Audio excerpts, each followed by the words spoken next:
Welcome to నామసరి.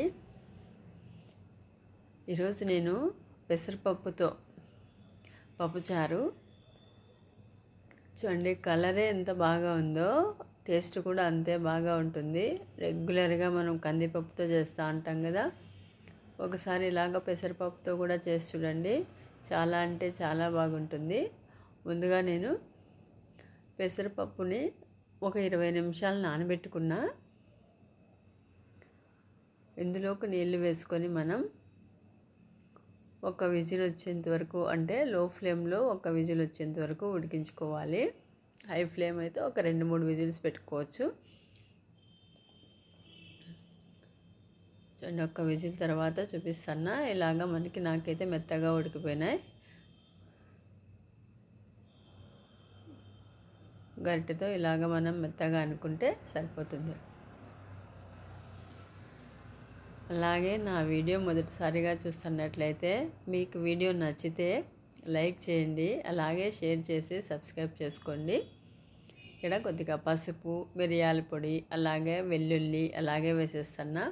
ఇలాగ మనం ఉల్లిపాయ ముక్కలు విడివిడిగా చేసుకొని వేసుకున్నా. అలాగే టమోటాలు, పండు టమోటా వేసుకున్న, ఒక పెద్ద పండు టమోటా, 2 పచ్చిమిర్చి ఇలాగా ముక్కలుగా తుంచి వేసుకుంటున్నా. మధ్య మధ్యలో మనకి అన్నంలోకి తీసుకునేటప్పుడు నంచుకొని తినడానికి చాలా బాగుంటుంది. చింతపండు గుజ్జు మొత్తం అంతా వేసేసుకున్నా.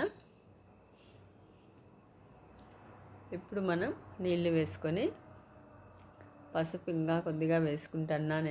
నాకు కలర్ రాలేదనిపించింది, అందుకోసమే ఇంకాస్త పసుపు వేసేసుకొని కొద్దిగా కరివేపాకు వేసుకొని మొత్తం అంతా బాగా మిక్స్ చేసేసుకుంటున్నా. చూడండి, ఇప్పుడు కలర్ఫుల్గా ఉంది. ఇప్పుడు మనము పెసరపప్పు ఉడికింది ఆల్రెడీ. ఇక్కడ టమోటాలు అలాగే పచ్చిమిర్చి ఉడికేంత వరకు ఒక 10 నిమిషాలు మనం మీడియం ఫ్లేమ్లో ఉడికించుకుంటే సరిపోతుంది.